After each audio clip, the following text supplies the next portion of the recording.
3 to 6 months of expenses. You've heard the line so often it sounds like a law of physics. It isn't. It's a rule of thumb, a street sign for average households on average streets. Your life is not average, it's particular. Your risk, your income volatility, your dependents, your employer, your housing, your health, your passport, your temperament, these make the number personal. An emergency fund is not a morality test. It's a custom shock absorber that keeps a bad month from turning into a bad year. The question isn't what do experts say, it's how much margin keeps me calm and solvent with the smallest trade-off against growth. Start by switching the question from months to bills paid. Months invite myth. Bills paid is math. Open your last 2 or 3 statements and list the truly non-negotiable expenses that would still exist if you went into financial storm mode.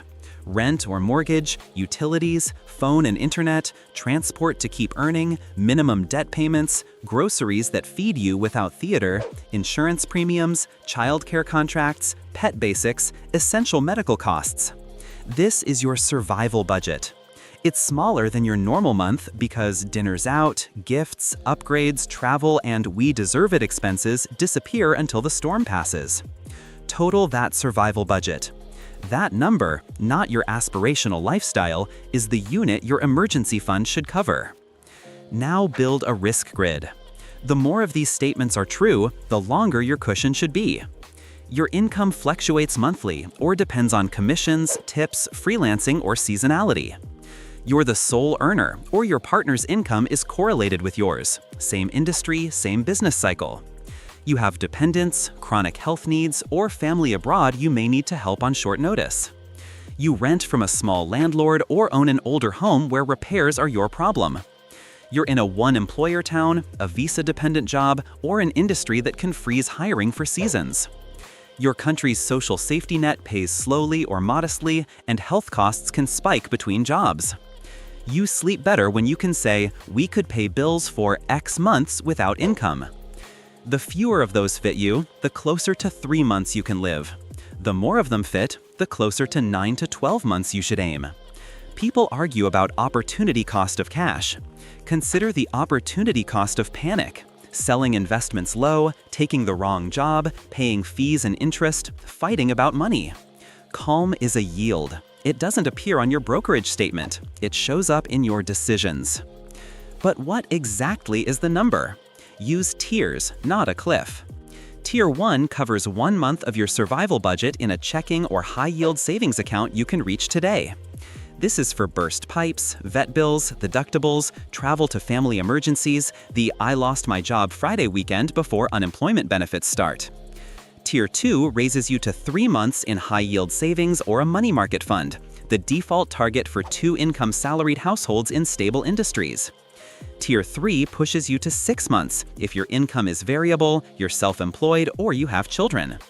Tier 4 moves you to 9 to 12 months if you have a mortgage plus single income, visa risk, a house with quirky systems, or you are nearing retirement and want sequence of returns protection so you aren't forced to sell investments in a down quarter. You don't leap tiers in a weekend, you climb them. Where should the money live? Your emergency fund must be boring, liquid, and separate. Boring means no price volatility that could punish you for needing your own money at the wrong time. Liquid means same-day or next-day access without hoops. Separate means a different account from everyday checking so you don't accidentally tidy up a month by spending it. That points to high-yield savings accounts, money market accounts, or conservative money market funds at a brokerage. Laddered short-term government bills can work for Tier 3-4 if you schedule maturities monthly, but keep at least 1 month instantly accessible. Avoid CDs longer than 3 months unless the early withdrawal penalty is modest and you write the rules on a sticky note. Do not chase tiny yield differences that cost you speed when life coughs. Your emergency fund is not a profit center, it's a resilience center. How do you fund it without starving your other goals? Automate and use percentages. On payday, siphon a fixed percent into your emergency account before you see it. 5 to 15% is common depending on your obligations. If you carry high-interest debt, credit cards, payday loans, your priority is a small Tier 1, 500 to 2,000 euro, to stop swiping in emergencies. Then attack the debt hard. Then resume building the fund to Tier 2 and beyond. If your employer matches retirement contributions, don't pause the match to chase the fund. Forfeiting free money to build a buffer is like refusing a fire extinguisher because you're saving for sprinklers. Split the difference. Keep the match, build the first month fast, then choose a balanced ramp for both investing and cash. Let's address the common pushbacks. I have a stable job. Isn't 3 months overkill? Stability is a story until it isn't. Ask yourself 2 questions. How long would it take to replace my income in this market? And what is the most expensive surprise that is realistic in my life? If you're a tenured nurse in a city with a dozen hospitals, 3 months may be plenty. If you're a startup engineer with equity and a high burn rate, 6 is rational. If your stable job is at a company that just issued a hiring freeze, your industry stability is lower than your title suggests. The point isn't fear, it's calibration. Isn't cash losing to inflation? Yes, slowly. The alternative in an emergency is selling assets when they're down or borrowing on bad terms. The job of your emergency fund is not to beat inflation. It's to deliver dollars on demand so you can leave your investments alone long enough for them to beat inflation. Keep the rest of your portfolio doing growth things. The emergency fund is allowed to be the one part of your plan that underperforms because it prevents catastrophic underperformance everywhere else. What about a HELOC or credit card as my emergency fund? Lines of credit can supplement cash for Tier 3-4 if you have stable employment and self-control. They are not a substitute for Tier 1 to 2. Banks pull lines during crises. Credit limits shrink when you lose income. Rates spike precisely when you need the money. Plastic is a fair weather friend. Use cash for first response, a HELOC for bridge gaps you plan to repay quickly and only after you've done the free work of building a buffer. How do I define emergency so I don't raid the fund for fun? Write a rule in one sentence where you bank. Emergencies are unplanned, necessary, and urgent. Job loss, medical, housing integrity, roof, heat, water, transport to keep earning, family crisis travel, safety. Not emergencies, sales, vacations, gifts, upgrades, convenience. You can create separate sinking funds for those in a different bucket called life, and you should. Emergencies are about staying solvent and safe. Life funds are about staying sane and happy. Let's make it practical with personas. A salaried couple with secure jobs, no kids, renting in a city with good transit. Survival budget is 2,400 euro. With 2 incomes in uncorrelated sectors, Tier 2, 3 months, is 7,200 euro. They keep 1 month in high-yield savings, 2 months in a brokerage money market. They automate 400 euros per month toward the fund while maxing employer retirement matches. Once they hit Tier 2, they slow contributions to 100 euros per month to keep pace with inflation and direct the rest to investing. A single parent, 1 income, a mortgage, and a paid-off but aging car. Survival budget is 3,000 euro. Because of single income, dependence, and home ownership, Tier 3 to 4 makes sense. Aim for 6 to 9 months, 18,000 to 27,000 euro. Keep 2 months in instant savings, the rest split between high-yield savings and short bill ladder maturing monthly. Contribution aggressive at first. Tax refunds, bonuses, a side gig for 6 months. After hitting 6 months, maintain with small monthly top-ups and redirect extra to retirement and a car replacement sinking fund. A freelancer with income swings, no dependents, renting. Survival budget 1,900 euro. Income volatility points to 6 months minimum, 11,400 euro. Build in layers. First, 1,900 euro in cash, then automate 20% of every invoice into the fund before paying yourself. Then accept a lower Tier 2 for a season while building a business buffer equal to 2 months of business expenses in a separate account, hosting, software, contractors. A personal emergency fund does not cover client cash flow. Run 2 buffers. Once both hit target, consider a small line of credit as backup and keep deposits widening in good months. A late career worker, 5 years from retirement with a portfolio. Survival budget 3,500 euro. Sequence of returns risk, selling investments in a down market early in retirement, is the enemy. Target 9 to 12 months, 31,500 to 42,000 euro, even a year or more if it helps you delay drawing from investments during a downturn. Keep it where it doesn't move. The drag on returns is actually protection for your withdrawal strategy. Your future self will call it wisdom the first time markets wobble. Geography tweaks the math. In countries with robust safety nets and universal healthcare, the medical portion of your survival budget is small.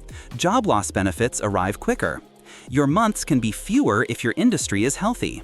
In countries where losing a job means losing coverage, medical deductibles and COBRA premiums can dwarf rent. Add at least 1 month of premiums and expected out-of-pocket costs to your target.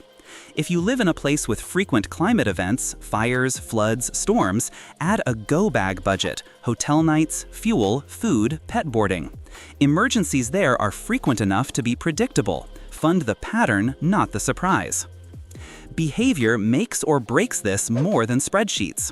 Keep the fund separate and named.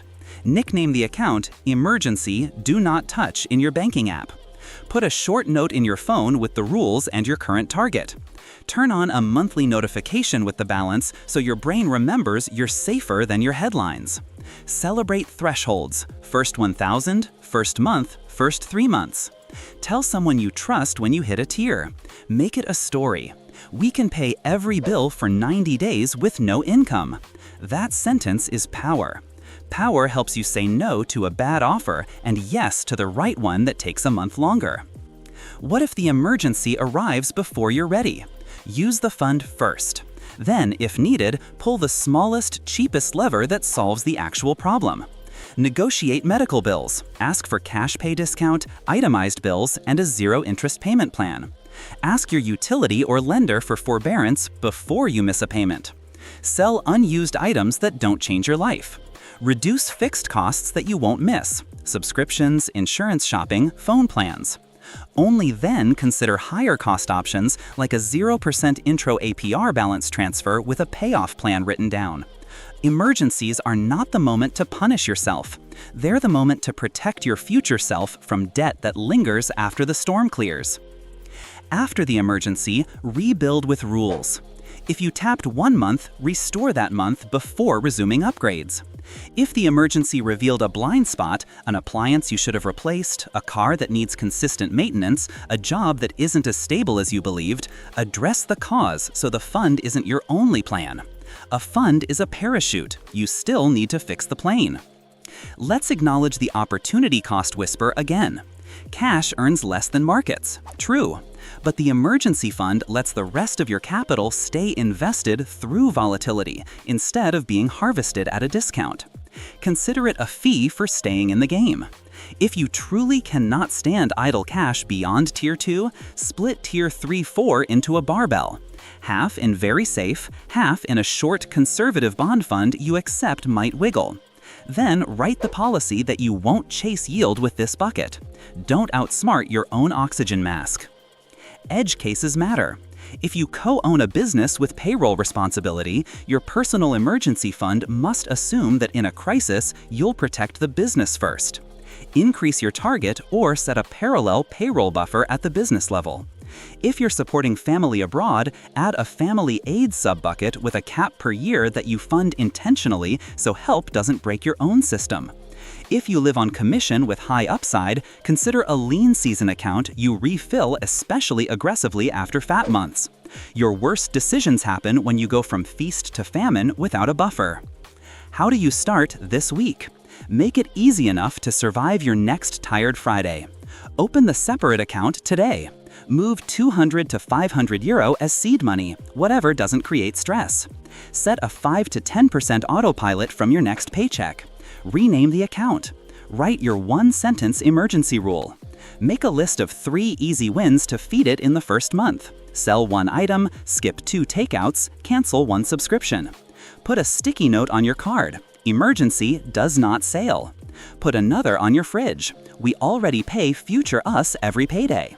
Then forget it until your weekly 5-minute money check-in where you glance at the balance, smile, and move on. One day you'll need this money. It will not feel like a victory lap.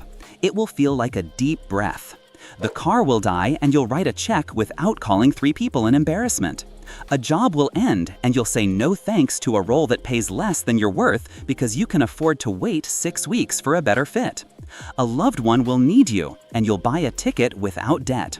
Afterwards, you'll refill the fund and it will quietly go back to doing its job, existing. That's the whole secret. Your emergency fund is not there to impress. It is there to be boring, patient, and ready, like the adult you're practicing to be. So, how much is enough for you? Enough is the amount that covers your survival budget for as many months as your risk grid demands and lets you sleep without counting. For some, that's 1 month and the confidence of easy reemployment. For others, it's a year because they carry a family on their shoulders across a volatile industry. Write your number, build toward it in tiers, and let the rest of your money grow. Calm is a compounding advantage. Buy enough of it.